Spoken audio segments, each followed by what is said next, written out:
the world crucified to you tonight? Or does it fascinate you? Oh, I'm coming down the line. I mean, Jesus isn't looking for some sissies to serve him. He's looking for some men with guts and men with grace and men with determination. You still comfortable to sit in a ballpark and say, "Here, somebody take the name of Jesus in vain"?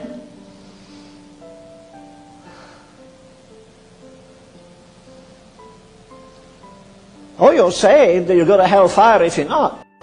But you've only gave him a few sins, that's all. Just gave him your sin.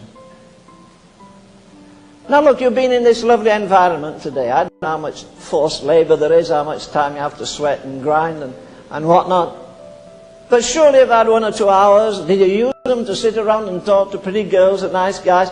Or did you get alone with God and say, "Lord, I want this to be the most meaningful week I've ever had in my life.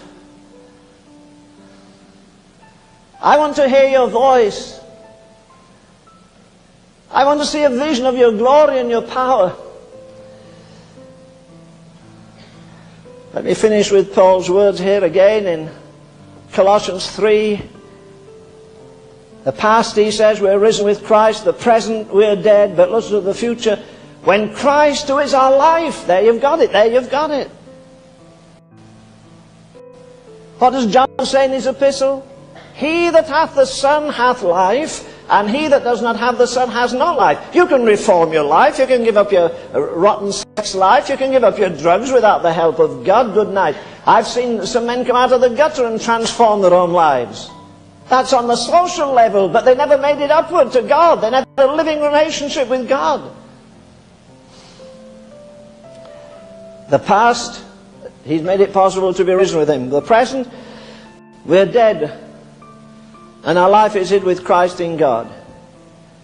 And then verse 4, the future, when Christ, who is alive, shall appear, then we shall appear with him in glory. But this is what has to be done. Come on, you do your part here. He says, mortify therefore your members, which are upon the earth, while you're in the flesh. Put them to death. Fornication, uncleanness, inordinate affection, evil concupiscence, covetousness, which is idolatry. J.B. Phillips translates that best, I think. He says, consider yourself dead to all the worldly contacts. Loathe them. Hate them. Hate what?